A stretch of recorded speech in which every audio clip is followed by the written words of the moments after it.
Welcome to episode 70 of Paranormal Pendle, broadcasting to the Paranormal UK network at paukradio.com.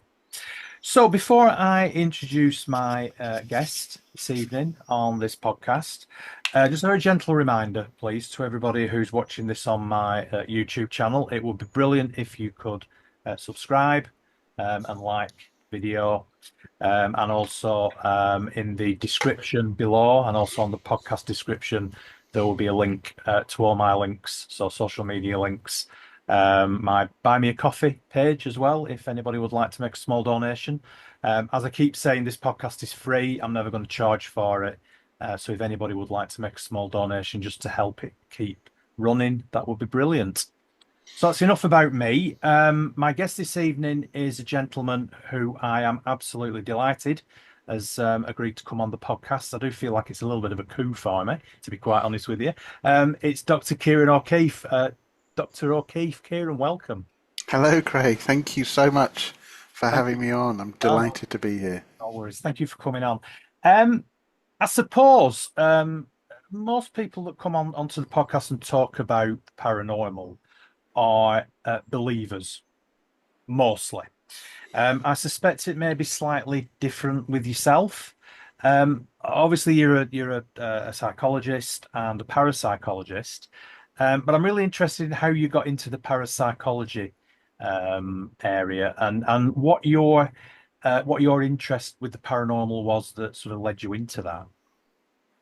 It's a really good question. I guess for me, I have had a lifetime fascination with ghosts anyway. Even at a young age, I was reading ghost stories, M.R. James, H.P. Lovecraft, some of the classics, but also contemporary authors, James Herbert, Clive Barker, even some of Stephen King's short stories as well, which I'm more of a fan of rather than the long novels. But there was always that fascination, even to the extent where my parents were genuinely worried about my reading habits.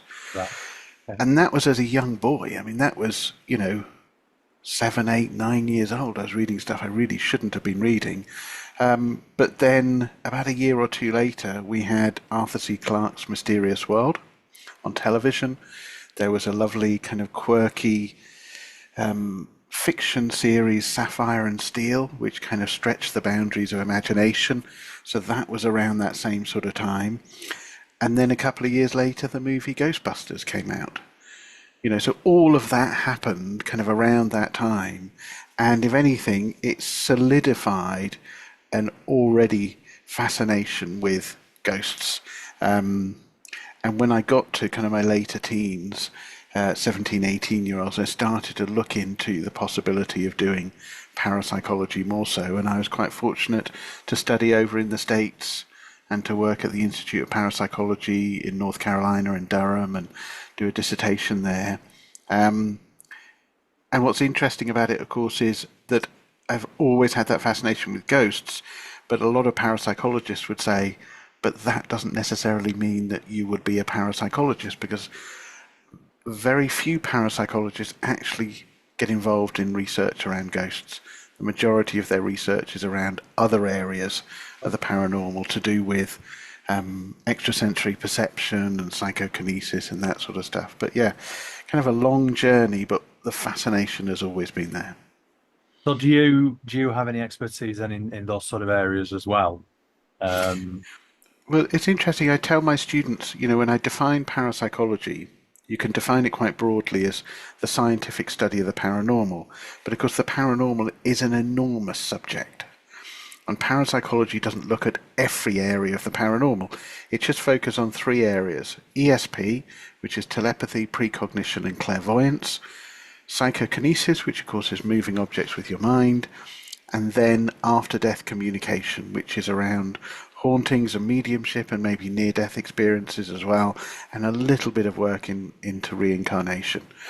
90% of parapsychologists worldwide would look into those 2 former subjects, ESP and PK. There's only about 10% of parapsychologists would look into that 3rd area, which is around after-death communication. And I, of course, am one of those 10%, but my area of interest is in all aspects of after-death communication, but my research and my lab research has focused very much on haunting experiences, and I use that as a collective term to cover poltergeist as well, but also mediumship. I'm very interested in the claims of mediumship and being able to talk to the dead. So, to answer your question, that is my focus, and I have no expertise in ESP and PK other than I am a qualified parapsychologist, so I have to have some level of expertise in terms of understanding, understanding of how experiments are done, the research, all of that sort of stuff. But very, very much my focus and my research is on that after-death communication piece. So, I mean, that obviously covers quite a large area of work anyway. Um, I mean, how would you sum up your experiences then with after death communication and in particular working with people who claim to be mediums? I mean, have you found any scientific explanation that backs up some of these people's claims that they can speak to people who have passed on? Um, no, we could almost end the conversation there, but I'm going to caveat that because early on in my career and kind of pre PhD, pre my doctorate, I was very open minded to mediumship, and I still am. But there's a reason why it's all changed. So, very, very open minded to the concept of mediumship and speaking to the dead. Open minded to the possibility of testing mediums in an experimental setting, and I did it for part of my master's, looking at the claims of mediums who specialised in psychic detection work, being involved in criminal investigations and that sort of stuff. And then for my doctorate, I very much focused on mediumship outside of psychic detection, but in terms of readings and visiting spiritualist churches and seances, etc. Now, have I seen any scientific evidence, or even myself in my research, to convince me or to prove that there is such a thing as being able to speak to the dead, or to support what mediums claim that they do? The reason why I emphatically said no is because I don't think it's possible. I genuinely don't think it's possible to scientifically prove that that's what they're doing. And that is not to dismiss what they're doing. It's just, if you imagine a scenario where I am doing an experiment to test mediumship, in order for us to test the possibility that a medium is giving accurate information, somebody has to know that information to be able to verify it. Right. Even if that is, you don't find out that information until 6 months in the future, right? Even in that scenario, you've potentially got an example of precognition, predicting the future. You don't necessarily have evidence for speaking to the dead. In the same way that there could be multiple interpretations of what mediums do, we very much rely on kind of their description of what they do as they're talking to spirit. Well, how do you know you're talking to spirit? Well, because I can hear them. I'm clairaudient. I can hear a medium. I can hear the spirits talking to me, and they're giving information about that. Yeah, but how do you know that that's a spirit? Even if that spirit says, I'm Auntie May, and I'm connected to the client in front of you. But how do we know that is not the form of telepathy? That in the client's head there is information about Aunt May, and that is projected there, or there's some other paranormal means. And that's what I mean. I'm fascinated by all aspects of after-death communication, particularly fascinated by mediumship and hauntings, but with mediumship, fascinated, but also have kind of, over the last 15, 20 years in my research, have come to this decision of saying, I don't think we could ever scientifically prove, at least not in my lifetime. Let's put it that way. Let's give that a little bit of an open window. I think the only way that you could definitively prove or provide evidence of communicating with spirit comes from your own personal experiences. And I hear countless personal experiences from people that have sat with mediums and said, there is no way that this medium would have known that. And they genuinely believe that it comes from spirit. Well, I'm not in that scientific arrogance, to say it's bollocks, there's nothing there, forgive my language, there's nothing there, it's not right. It's your own personal experience, it's your own personal evidence, and I think that's the best we're going to get. Yeah. When my mum was alive, she went to see a medium. shortly after my dad passed away. And she did come out with a big long list of things that this medium had said to her, which when I sat down and thought about it, I thought, well, how could she possibly have known all these different things about my late dad? Mm. Um, there were some very personal things in there, and I find it a little bit well, fascinating, but also a little bit um, creepy as well. That they can come out with such personal information. Has there ever been anything that's happened that you really can't explain away to yourself personally? Have you had any experiences yourself? Do you mean in reference to mediumship or Well, but anything? both mediumship and a paranormal experience that you couldn't, because I'm sort of trying to move on a little bit to TV work with Most Haunted, because obviously you're talking about mediums, and Sure. that was quite a big part of the show. I'm just wondering how you sort of square that circle with working in TV as well, with you know the famous mediums that were on I'm there. with you. Yeah. Yeah. I think the first part of the question, have I ever had any paranormal experiences that, have made me question or, you know, um, convinced me in some way? When it comes to mediumship, the answer is no, definitely not. There have been some interesting accounts historically that I think provide good evidence that there may be some sort of spirit communication. That doesn't necessarily mean that there's proof because it's historical accounts. A classic example would be Eileen Garrett and the sittings that she did for Harry Price, and she came up with information about the R101 airship. And there was information and technical information she came up with, and anybody who knows that case knows the level of detail that was involved. It's pretty difficult to look at that and go, how would somebody, a medium, know information about the R101 airship and the crash as well and the detail around it? So there are examples like that, but that's not personal to me. Those are just examples that I'm aware of. Have I ever had any paranormal experiences that make me question? There've been a handful, but there's been a handful which are in the context of about 200 or 300 experiences. But the difference with me, of course, is the 200 or 300 experiences that other people might interpret as paranormal. I know about the psychological or environmental explanations. But to answer your question, 2 or 3 experiences, yeah, there's been a couple of odd ones. And I'll just give you a couple of examples, and the second one will be a most haunted one, which will give you a nice link to further questions. The first one was a haunted nightclub that had closed down in the northwest of England, in Birkenhead.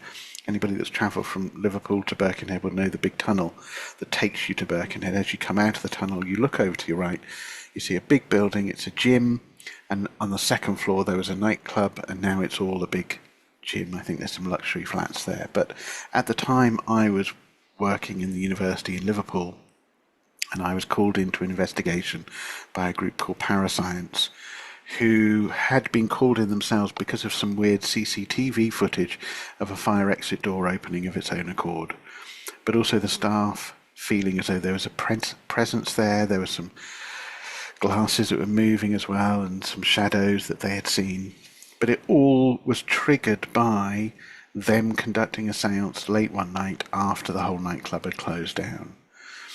And I took part in an investigation for what felt, well, it must have been over 6 months, at least once or twice a week, visiting the location, doing monitoring, various things to kind of assess the property.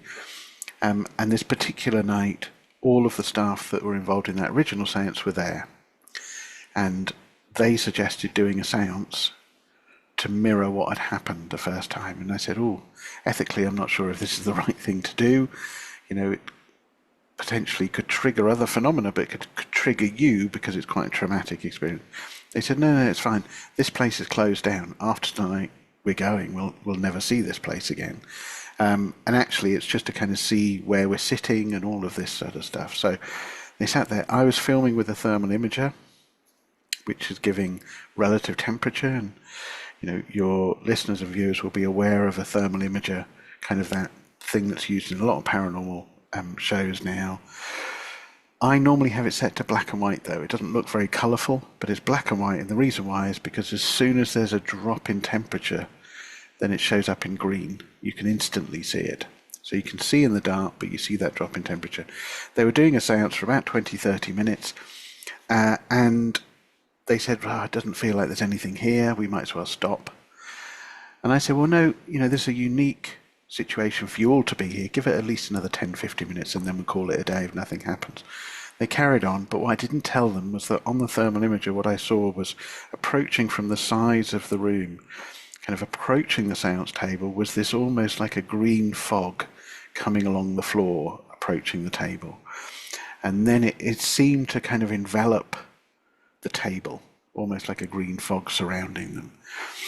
They carried on for about 20-30 minutes, and a lot of the subjective reports from the sitters was, it feels like the energy is building up, and there's something here around us, and this is great, we're getting stuff now. And they were doing some glass divination and apparently getting stuff from that, even though I'm, very skeptical and cynical of that sort of stuff. But they were very much in the moment. And then at some point, again about 30 minutes later, one of them said, it feels like whatever was here is now going away. And she said it as the green fog went and just drifted away. Now, we had these little, they're called USB data loggers that log temperature and humidity, and we could tell that no windows or doors had suddenly opened, so there was no extreme draft that had come in. But what I love about that experience is you've got the technical side, you've got an environmental evidence, so there's a definite drop in temperature, coincident with the individual sat around the table talking about energy. So they're interpreting whatever's there as energy. And it's a genuine head-scratching moment. I don't know what was going on there. So that was the first one of about 3, maybe 4. The second example I'll give was a most haunted one, if that's all right. Yeah. I'm trying to think where it was now. In York, there is a pub, and it'll come to me in a second, I can't remember it now, but there's a pub where they have a few rooms that people can stay overnight. Yeah. And some people previously or historically had reported the presence of an old man in this particular bedroom, smell of an old man, kind of the laughter, guttural laughter, to the extent where some people checked out during the night, but also people reported it over breakfast the next morning. Not every single person that stayed in the room, but significant enough that it was repeatable phenomena. And I was there with Most Haunted, and Yvette Fielding and a number of the crew were in that particular room, and Yvette, at some point, uncharacteristically freaks out and starts saying, "Did you just laugh in my ear? Please tell me you just laughed in my ear." And the person that was nearest to her, about 6 feet away, said, No, I didn't laugh in your ear. They immediately stopped filming. We were able to listen back to all the recordings. On the camera microphones, you hear everything. You hear people talking, you hear people moving around, you hear people talk about the laughter, but you don't hear a laughter. Same with the boom microphone, which is between her and the nearest person. People moving around, people chattering, her freaking out about the laughter, but you don't hear the laughter. On the lapel mic, which is on her clothing, which is the side of her where the nearest person is, you hear everything, people talking, people moving around, her freaking out. But right before she freaks out, you hear a deep guttural laugh on that recording. Now that's a lovely example again of a head-scratching moment. Head-scratching moment on a show where you've got to remember I was part of that show and had been involved in 300 plus investigations, and that's one moment that was a head-scratching moment. One moment that was a head-scratching moment. But it was a lovely one because you had all of the other recordings, audio recordings, to show, well, it wasn't on that. And I think that was a lovely, lovely moment. But equally, it highlights the frustration and the fascination with haunting experiences, that they're often fleeting and spontaneous. We don't know when they're going to happen. Yeah. But also, quite crucially, given your question, and probably given follow-up questions, I didn't talk about any evidence within that context that related to mediumship. Right. It was a deep guttural laugh. It was an audio recording. Yeah. So it wasn't evidence that was being put forward by whichever medium was on the show at the time, because there've been a few, haven't there? Been Yes. two or three, I think that I remember. How did you get involved in Most Haunted? How did you become involved in it? Well, it wasn't originally my gig. So there's a colleague of mine, Dr. Matthew Smith, who was based at Liverpool, Liverpool Hope University, where I was based. But I had known Matthew for about 5 or 6 years prior to me getting a job at Liverpool Hope University. Right. We had been kind of liaising about psychic detection, interestingly. And he had finished his PhD at University of Hertfordshire in the same unit where I started my PhD, and we didn't overlap. We missed each other by barely a few months. But he was working at Liverpool Hope University, and he was the skeptic parapsychologist on Most Haunted, and his role was he was stuck in a studio, and at the end of the episode they would show him footage and he would comment on the footage. And that was kind of the early series, first 3-4 series of Most Haunted. And I got involved because there was an upcoming expectation of a baby for him, and he just said, look, I may not be able to cover this live at King's Cross. Could you cover it for me if I have to shoot off? And as it was, he never even attended the live. I ended up doing it for him, and that was my first experience with Most Haunted. And then fast forward about 6 months after that, and there were a few other episodes where I was kind of his understudy. And then Phil Wyman left the show, and Carl and Yvette asked Matthew and myself if we would join. But it was Matthew's gig, so he got first opportunity to join. But haunting experience wasn't really his thing. He was very much doing a lot of work around telepathy, but also primarily a part of precognition, an aspect of precognition, predicting the future. And that was kind of his thing. So when he went on the first ghost hunt with Most Haunted, he said, no, it's not really for me. And I joined them. I still hadn't said yes, but I joined them on an investigation in Holland, and then Castle Leslie in Ireland, and Kinnety Castle in Ireland. And then a few weeks later, we did the live in Derby, and I also done the where was it, in an episode with Uri Geller, of all people. So I'd done a few episodes before I then sat down and said, you know what, yes, I'll do this. This is a valuable opportunity for me to be able to see all these haunted locations and see people's reactions to it, albeit within the context of a TV show. Yeah, all within the context of entertainment, basically. Yeah, exactly. How did you get on with the mediums? Famously. That's a very diplomatic word, isn't it? No, I actually got on really well with them. It doesn't matter who they were. And you said, 2 or 3. The main two were obviously Derek Acora and David Wells were the two main mediums. There were many others as well. Gordon Smith's another one that did quite a few episodes, but there were quite a few guest mediums throughout the years. Yeah, got on absolutely famously. And the reason why we got on so well is because it was very obvious from the first meeting with any of them that we didn't see eye to eye. Right. And that could create a difficult situation. Friction. But it was being very, very honest, like I've just been honest with you about mediumship. I'm here to get involved in these investigations. I'm fascinated by mediumship, but I don't think there's anything that you're going to do that's going to convince me. Yeah. There might be things that you come up with that I will then respond and go, that's really interesting. But there'll never be anything that you'll be able to do that will convince me that you're communicating with spirit. Were you involved in the live Pendle Hill one? Yes, I was. At Tyndale Farm. Yeah. Do you remember much about it? Because it's quite a while ago now, isn't it?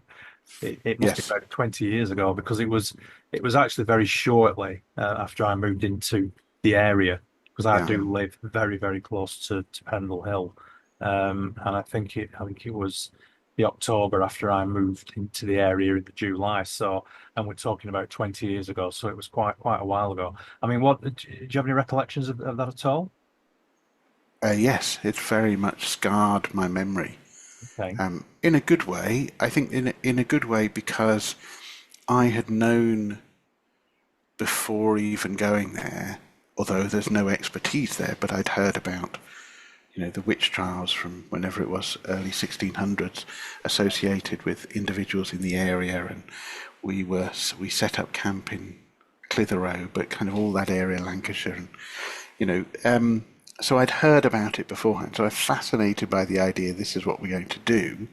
I had a very different perspective on the witch craze anyway, which a lot of my students know because I teach a lot about demonology and that sort of stuff, and that refers a lot to the witch craze and how, very much it was Catholicism at the time trying to take a strong hold and prevent anybody else from following any other religions, and it was all a lot of innocent women that were tortured and killed as a result of that. So I had that perspective going into it. I didn't feel in any way scared, didn't feel in any way, if anything, going into it thinking this will be quite interesting because I know how the show operates, so I can see that this is very much going to be Pendle Hill, I think, as it was described, like, creating this kind of witch frenzy, which is almost mirrors what happened in the 1600s, and even before then. It kind of started in the 1400s. But so I had that fascination with it going in. But do I remember the investigations? Do I remember my time there? Yes, I vividly remember my time there. But of course, it was a 3-night live, and I specifically remember the second night being in Tynedale Farm. And the expression, it all kicked off, I think being a key one, but it being a momentous TV moment because you had a number of people that appeared to be taken over by whatever, by the moment, which was my interpretation, psychology, or, their kind of suggestion element. There was a sense at the time, I think one of them, the sound man, it started off with the sound man feeling as though he couldn't catch his breath. Then Derek went over to the sound man, said it's all right, and then kind of yelled out, get off him, as though it was the witches or somebody that was doing it. And then the rigger, and then a couple of other people, Kath, the makeup lady, fainted. So quite a few people overcome, and they're outside being treated by paramedics. And then at some point, the cameraman, John Dibley, just dropped to the floor, just completely passed out, dropped to the floor, and the camera went boom on the table, and it was black. There was nothing, and that was a momentous TV moment because you never go to what's called dead air. You just don't do that. And here was that moment when it happened, and it was quite significant. And it went back to the studio, and they go, well, we don't know what's happened out there at Tynedale Farm, but we'll come back to you shortly. And when they came back, it was Yvette, myself, and I think one or two others. But there had been 12 people that had started in that room, and it ended up with 3 of us because everybody was outside being treated. Now, they asked me that particular evening. Of course, the narrative was very much, this is the witches, or this is the sense of it. I was just like, no, not at all. They asked me about it that evening, and I said, it's like being a medic in a battlefield. I didn't know where to look, but for me, it was a psychological, phenomenological event. There was so much psychology bound up in this in terms of the narrative, but also going into an incredibly dusty environment and the pressure of TV cameras. That as well. It's an entertainment show. So combine all of that, and you've got all of that then happening, resulting, almost like a kind of a hysteria that resulted. And speaking to the cameraman made me think that more than anything else, because by that point there were 4 or 5 people that were outside being treated. He was a cameraman. That was his job, not to be an investigator. And he had the camera that had the cable that went to the truck outside that beamed to millions of homes. So that was his job. He then felt a knock on the back of his head, and thought, that's it, they've got me. Boom, he fainted. But all it was he had backed up too far and hit his head on the back of the shelf that was on the wall. But it was the hysteria of the moment that kind of took over him. And what is significant for me about that whole experience is that if a lot of people talk to me about it and say, oh, that, the last night at Pendle Hill and you were at Tynedale Farm, and I went, no, that was the second night. We still did another night after that. I think people forget it because it's felt like such a kind of explosive finale that all of that happened. So yes, but I'm well aware of your Pendle Hill expertise, and so be really interested in your perspective as well, if you're allowed to give that. Yeah, I wouldn't say I'm an expert. I mean, obviously, I've done some research into the story, and you're quite right. It was religious. It was, a local magistrate who was trying to curry favour with James the who was, who saw witches around every corner, and was trying to stamp down on Catholicism in favour of Protestantism, and it was just an unfortunate product of its time. There is an awful lot of witch tourism around here, which I get quite defensive, really, of the memory of those people, because they were obviously, it's been called one of the greatest miscarriages of justice in certainly English legal. Yes. And you do feel quite close to it sometimes, and there seems to be quite a bit of people sort of abusing the memory of these people, and I do get a little bit defensive sometimes, I think, of what went on here. I can understand that, and it's almost as though it's crying out for a circumstance where we take the route that was taken in Scotland. There's a number of pardons that were given kind of, with kind of witches in Scotland, and recognition of exactly that, miscarriages of justice and pointing the finger, Yeah, I mean, it's interesting. It was the Berwick witch trials, wasn't it? Which I think was the one that a lot of the pardons were given to the people who were involved in that, and it was certainly those witch trials which left a lasting impression on James the and then that seed sort of sprouted into his Demonology book and the whole thing about witches and everything else. So yeah, and so is that? I mean, I'm interested more really in the sort of TV side of things really now. I mean, what were you ever nervous when you were doing these live shows? I mean, you must have felt that pressure yourself. No. Was I ever nervous? No, the only circumstance under which I was nervous was being on stage in the live shows in front of an audience of, anywhere from 100 up to almost 1,000 at some point. That was the nervousness. I never, in my mind, clocked that there were millions at home watching. I knew it, but I'd never let that prey on my mind. So there wasn't nervousness in that respect. Did I ever feel kind of the pressure and that side of things?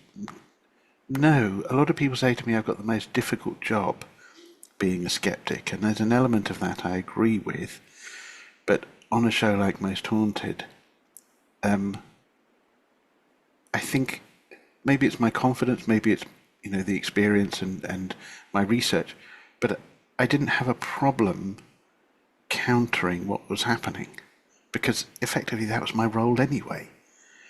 So I was in a role of offering the alternative explanations. And a classic example would be the constant seances where there was knocking happening.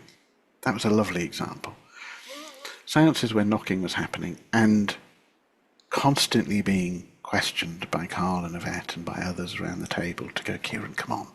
Yes, you're a skeptic, but look, you look under the table, nobody's knocking the table. And they said, no, they're not. You're absolutely right. And, we can do an experiment. We did it on a couple of episodes where you had a camera below the table and a camera above the table, and you could see nobody was knocking.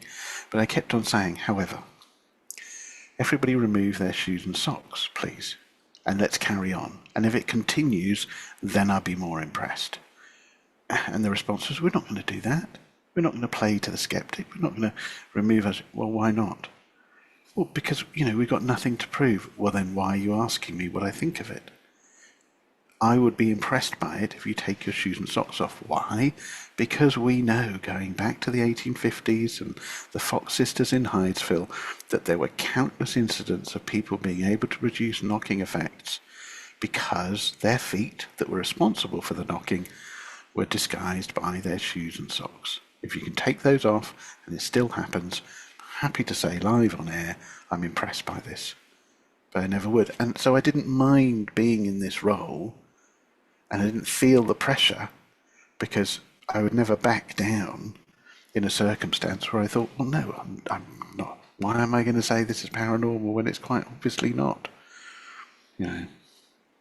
What's your feeling then about the multitude of sort of copycat spin-off TV shows? I mean, you can hardly move through certain channels now on satellite, for instance, for all these, especially American ghost investigation programs, shall we say, documentaries, whatever you want to call them. I mean, how do you feel about that from your angle?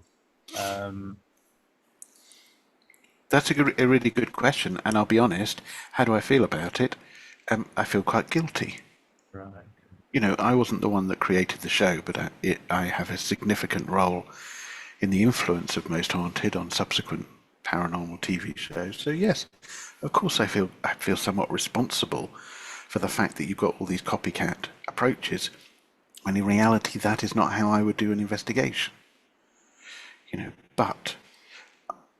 that's the disadvantage. The other disadvantage, of course, being that ghost hunters now have less access to locations than they had before, unless you have the means to be able to pay for that access. You just don't have that. I remember as a 16-year-old going to Hellfire Caves and saying, would you mind if I stayed in Hellfire Caves after you close up to investigate? And they said to me, how much will it cost us? They said to me as a 16-year-old. So that is decades before most. Now, of course, you approach Hellfire Caves, they'll tell you how much it costs to stay there up until midnight, and then the cost doubles after midnight, as with lots of public locations. So there is a disadvantage of the influence of Most Haunted and subsequent shows, Ghost Hunters in the US and various things that happened subsequent to that. So the disadvantage is that, the copycatting, but also that access to locations. I think the advantage is the explosion of the paranormal. You and I would not be here talking about this if it weren't for Most Haunted. That's very true. And all of the other paranormal podcasts, all of the paranormal program, the wealth of books that have been published out there, the websites. Now, they're not all great, and I would say the majority are not all great. But within there is a percentage that is absolutely fascinating and has meant that there has been an explosion in a field which allows people to talk about it and allows people to talk about their experiences, but allows people to go out and do their own investigations. What I find is that some people, seeing Most Haunted and similar shows, Help My House is Haunted, for example, or in America, Ghost Nation, kind of the resurgence of ghost hunters, things like this, they'll go out and they'll do the copycat, but then they'll realize for themselves, well, it doesn't work, or that's not what ghost hunting is about, and they'll find their own path. And I think that's a lovely moment to watch. But you're absolutely right. You look on streaming services all over the place, and there are, yeah, absolutely, there are investigations there that do feel copycat. There was one the other day that I saw an announcement on one of the social media accounts of an investigator who I worked with easily 20 years ago, and he said, we're doing it all ourselves, YouTube, no restrictions from TV, how we want to do it, the scientific way, no sensationalism, nothing at all, it's all pure science and finding out the truth. I thought, oh, this is really interesting because, know his perspective. I've seen his earlier shows and they were kind of most haunted copycats. And I went onto YouTube to find a most haunted copycat. And I was genuinely disappointed. I thought, well, have you not learnt? Or is there that pressure from, are these groups and individuals doing it because they feel that's the only way to do it? Or are they doing it because they know if they just sit in a location for an hour and nothing happens, people are going to switch off. They're not going to get the follows. They're not going to get the likes. Is that what motivates it? And I find, often quite a lot more genuineness from those groups that are not posting. That's interesting. Have you, only cock spaniels, have you found then that there's been a sort of uptake in people wanting to learn more about parapsychology and to sort of, come on courses and get qualifications and that sort of thing because of going all the way back, more sorted and everything that it's spawned? Or have you not seen a change in the number of people that are interested in that side of it? No, I have a huge, huge change, but it's not necessarily for everybody. So what I mean by that is there is a huge change and a huge, almost constant peak of interest like I never saw 25 years ago. There is a huge peak, but it kind of, for some people, it just stops. They have an interest in it and they carry on watching the shows and they may go and ghost hunt themselves. For others, it opens a lovely door to the paranormal world that you and I probably know about. This idea of Harry Price, the Society for Psychical Research, the writings of any number of individuals that we might respect. William Roll and his work on poltergeist stuff, Lloyd Auerbach's work, and there's countless avenues you could go down. If you're really interested in this, you would be reading for the rest of your life. You'd be a voracious reader, and I only see that in a small number, but I have seen that number growing, which is a good thing, And I run online courses on parapsychology partly because about 15 years ago, people were asking me all the time to recommend courses, and I couldn't recommend courses. A lot of the courses I was looking at was you'd sign up for them, read a book, and then you get a certificate. And I was like, well, that's not really learning about parapsychology. So I was quite happy to set up my own courses, and people come to them, and they are learning about parapsychology, but they're also learning about my perspective on haunting experiences. But it is more about giving them the information and the teasers to then go, and here's a link, by the way, to an e-version of that book, and here's a link, here's a recommendation for a book you need, or here's a video you need to go and watch, this sort of stuff, kind of opening their eyes and their awareness to all of that stuff that's out there in a way that has never been done before. And of course the internet is a powerful part of that as well. Yeah. Did you, and I apologize if I didn't catch it right, but did you mention about demonology? Yeah. That's something that you have expertise in. Briefly then, what's your take on demonology? Do you believe that people can be possessed?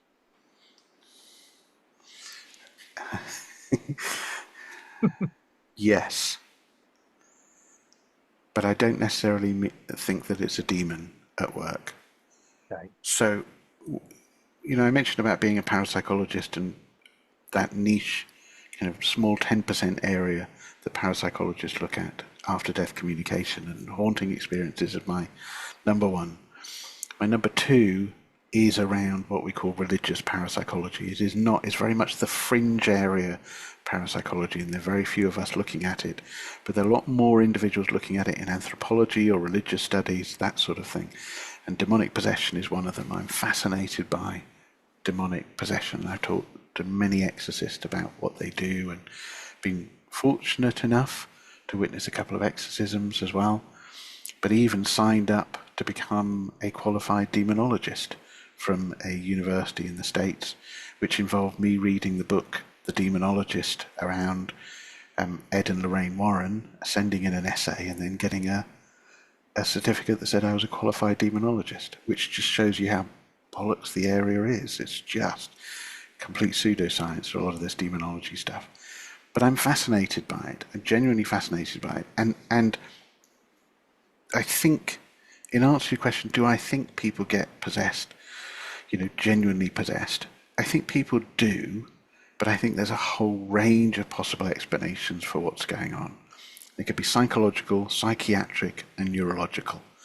But even those explanations, the goalpost changes almost on an annual basis. An example would be in one of my courses where I look at demonic possession. We talk about a neurological explanation for it that has only existed since 2010. Prior to 2010, it was not known to the medical profession. But it's an example of a neurological condition that, had it existed before 2010, it would have explained some of the demonic possession. Not all of them, but some of them. And I think that's what's happening a lot of the time, is that individuals are showing a change in behavior, and that change in behavior is extreme, and it involves some of the hallmarks of demonic possession. But generally, that change in behavior is a trigger within the context of either the family or the individual very much believing in the idea of demonic possession. However, there's another side to it, and that's the perspective of the exorcists themselves, who will talk about the identifying characteristics of somebody who's demonically possessed. And whilst I think there's a trigger around behavior change, exorcists talk about things that are paranormal, not stuff that could be psychological. So they talk about levitation, but they also talk about xenoglossy, the ability to speak a language of which you've got no prior knowledge. They talk about gnosis, or hidden knowledge, which is effectively a code for telepathy, that the person has got information about the priests and people connected to the priests that they shouldn't know. So that superhuman strength is another one. So there are paranormal things that are characteristics of people who are demonically possessed that I think provide a really fascinating doorway into what's going on. And if those paranormal things could be shown to be real, if there's some way of capturing those, then you've got a potential paranormal phenomena. But otherwise, at the moment, all we're dealing with is accounts. And having witnessed two possessions myself, it was in the context of 2 exorcisms, seeing examples of xenoglossy and going, yeah, but that's gobbledygook, or that's a priest that doesn't know that we've got somebody here that's speaking Esperanto, which is an old European language, or a contemporary European language that never took root. So that's what I mean. I find it absolutely fascinating, but I don't think we're dealing with demons here. I think there's too many explanations. But by the same token, I hope what you've realised in us talking, I don't have the arrogance to say I know it all. Exorcists are the experts in this, because those are the ones that are dealing with it on a daily basis. So they have that first-hand experience, and some of the accounts they give are fantastical. They are absolutely amazing. And if they're true, then there's very little other way that you can explain what happened other than they are lying. Could you give me an example? Yes. So there are a number of different examples. So a good example would be in the Roland Doe case. That's a classic one. So people will know of the film The Exorcist. And The Exorcist was based on a book by William Peter Blatty called The Exorcist. William Peter Blatty based that book on a real exorcism that happened, and it was the exorcism of Roland Doe. And he just read about it in a small article in a Catholic newspaper and then followed it up and got more information. In that case, you've got 2 priests witnessing a young boy levitating about 4 or 5 feet off the bed. Well, that's very different from the scenario that I always talk about, where somebody might have undiagnosed epilepsy and they start wreathing on the bed and they're arching their back and it gives the impression that they're levitating.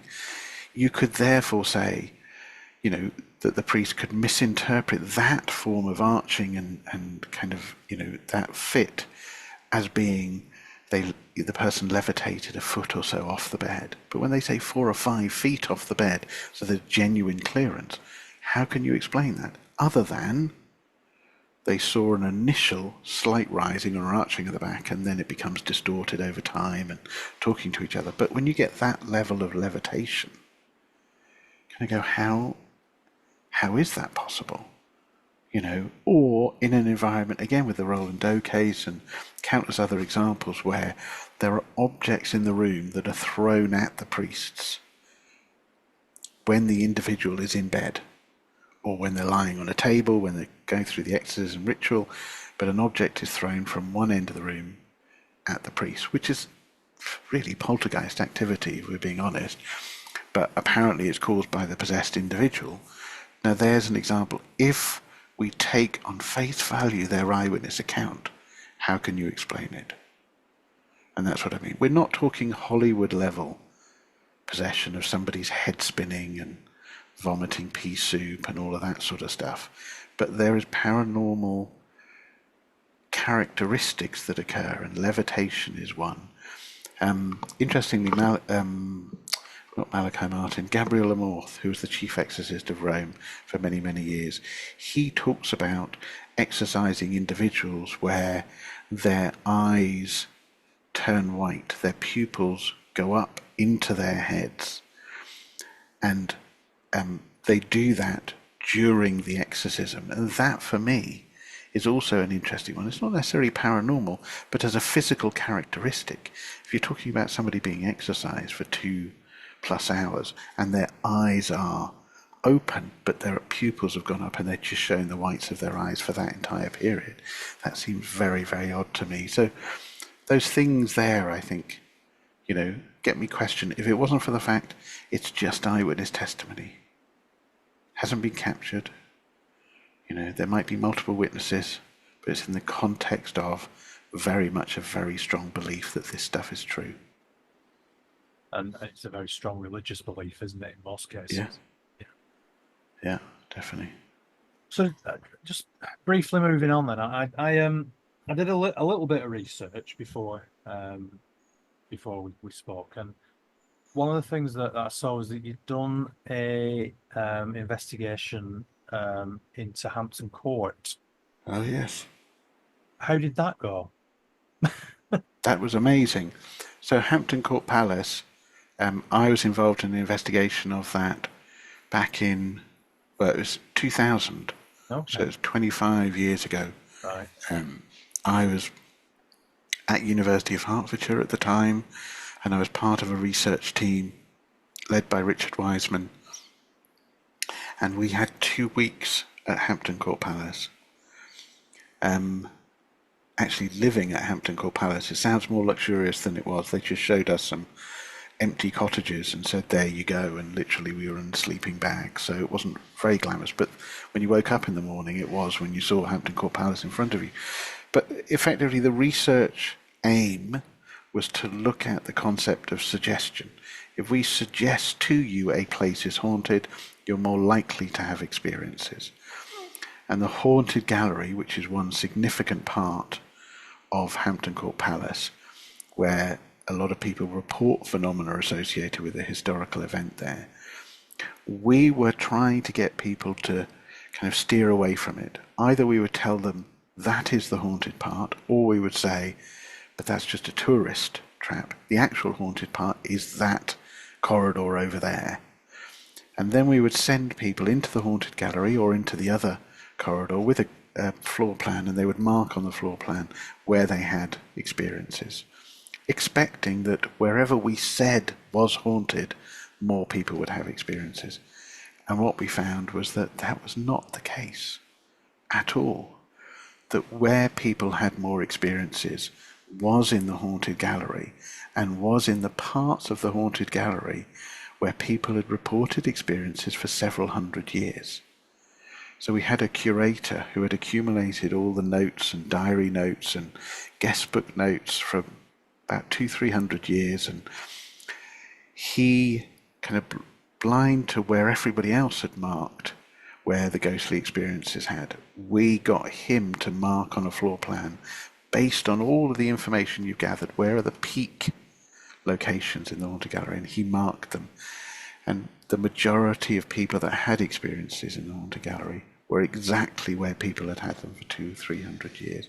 And that for us was absolutely amazing. It wasn't suggestion, there was something else going on. Now, of course, what we found was that there might be an environmental explanation for it. And that's twofold. One, it was right next to a doorway, where that doorway connected to another doorway, and then through that doorway there was a loose window with a frame, and at certain point a draft would come through that window, through that door, second door, and then come through, so you get that kind of cold breeze on the back of your neck. So that was one part of it. The other part of it is the influence of magnetic stone. There's magnetic stone that was used specifically in key parts of the palace, and that was one part, and that may have had an influence on people. Unfortunately, it's been remodeled since, so whilst the stone still exists, those two doors are now in a very different situation, and the windows very, very different. But yeah, it was an amazing experience. It was an amazing experience because, you asked me about parapsychology. That is my day job. My nighttime job is being a ghost hunter. I love ghost hunting. It's not the sort of thing typically a parapsychologist would do. They would be doing lots of their stuff in the lab, but I love going out and ghost hunting. And being at Hampton Court Palace, everybody else crashed at night to go to sleep. I was up talking to the security guards and saying, can I walk around Hampton Court Palace with you overnight? And for 2 weeks I was a zombie, because most nights I was thinking, I'm not going to miss this opportunity to see Hampton Court Palace at night. Fantastic location. So you didn't get a glimpse of Anne Boleyn in the long gallery then? No, it didn't. On the thermal image, we had a thermal imager, a Dartington Instruments, I think it was, a company that specialised in this sort of stuff. They set up a thermal imager on constant record overnight in the haunted gallery, and it was my job to review the footage every morning before we started the experiment, which is a lovely thing to do. But you can quickly tell if there's something, because of course it's a static shot all the way through, and that there was one particular night, knowing that the place was completely locked down, one particular point at night, about 3 o'clock in the morning, this figure just leaned over at a weird angle and kind of turned to look down the corridor, and then went back and then walked across the corridor, and we're like, that's it. That is it. And it looked female, we were interpreting it. Oh my God, that is it. What is going on? And then the security guards checked their logs, and there had been a cleaner that had walked across the corridor by accident at 3 o'clock in the morning. It was just like, damn it. I bet you were absolutely crestfallen, weren't you? Oh, I was so gutted. So gutted. But yeah, brilliant time. Yeah. I mean, it's got a massive amount of history attached to it, hasn't it? So, yeah, so I suppose that there's a lot of suggestion going on, as you say, when people do go there. I suppose their instincts and the senses are heightened anyway, because they're expecting things to happen, aren't they? So yes, although I will say, what is different about Hampton Court Palace compared to some of the other locations is I don't feel as though Hampton Court Palace necessarily gives off the vibes of being spooky. It's a glorious, luxurious palace, and most people that are visiting it during the day. But I think you're right about the history and Anne Boleyn and some of the treatment of some of the individuals that were there. I think maybe that preys on people's minds when they know a little bit of that history. That is the suggestion element. But in terms of the way it looks absolutely wonderful. It's not the sort of place that you're scared to go into, which happens with some locations. Yeah. Well, it's been absolutely amazing speaking to you, Ciaran. Thank you again for coming on. I could probably talk to you for the next 10 hours, but that would be good for either of us. You mentioned about your online courses and everything else. If people do want to look into those, how do they get in contact with you? I guess the best way is to look me up on my Linktree account. So if people type in Linktree into Google and then look up Ciaran O'Keeffe, all one word, they'll find a page which links to everything, links to the courses. I've got a site, what's called a ResearchGate site, where all of my research is published and it's downloadable for free. It gives all the latest media projects I'm involved in and some other projects as well. So I think that's the best place. But also there's a link there to all of the courses that I run as well. So the actual address is linktr.ee. Once you type that in, then put in Ciaran O'Keeffe, and then it just gives you everything. Okay, amazing. Well, thank you again. It's been an absolute pleasure talking to you. Really, really interesting. As I say, I could talk to you for hours, but that wouldn't be good for either of us, I don't think. So yeah, thank you again for coming on, and good luck with everything going forward. Thank you very much. No, it's been lovely to be on here, and fantastic questions. Thank you very much, Craig. Thanks very much. Thank you.